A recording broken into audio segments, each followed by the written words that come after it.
नमस्कार, माझे नाव मीरा मंदार निमगावकर. मी तुमच्या समोर सादर करणार आहे एक स्वगत. लेखक आनंद इंगळे. ऑफ होता शाळेत आज तास गणिताचा. दुसऱ्याच सर वर्गात आले, म्हणाले काहीतरी वाचा.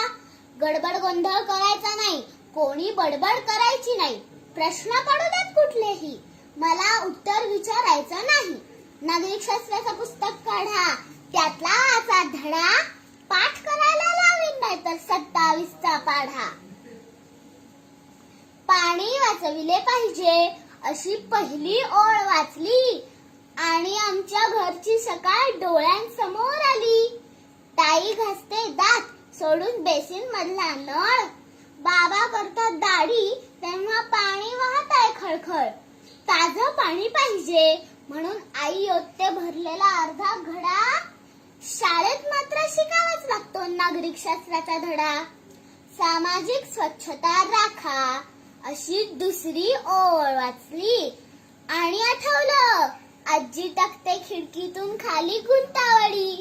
रस्त्यात टाकला कचरा, त्यात एवढं काय झालं. घरामधून बाहेर टाकला तेवढं पुढे झालं. तंबाखूच्या पिचकाऱ्यांचा तर रस्त्यातच असतो सडा. फक्त शाळेत शिकायचा असतो नागरिकशास्त्राचा धडा. ट्रॅफिक नियम पाळा अशी तिसरी ओळ वाचतो. पण एक नियम मोडला तर असा काय फरक पडतो. सिग्नल बिग्नल मानत नाही, उभे बिनधास्त झेब्रावरती. एका मोटरसायकलवर तिघे वरती.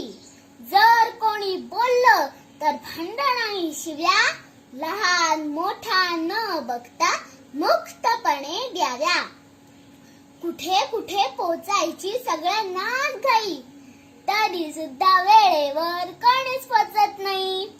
ट्रॅफिक जाम झाला चालेल, शाळेला उशीर झाला चालेल, ऍक्सिडेंट झाला चालेल, ऍम्ब्युलन्स पोचली नाही चालेल. हॉर्न वाजवून मात्र झालाच पाहिजे राडा. कशाला शाळेत शिकायचा मग नागरिकशास्त्राचा धडा.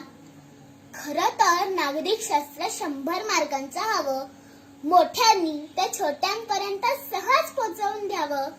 माझ्यामुळे इतरांना त्रास होणार नाही एवढंच असतं नागरिकशास्त्र, बाकी काहीच नाही. मोठ्यांनी जर वागण्यामधून घालून दिला धडा, नकोच शाळेत शिकायला मग नागरिकशास्त्राचा धडा. नकोच शाळेत शिकायला मग नागरिकशास्त्राचा धडा. धन्यवाद.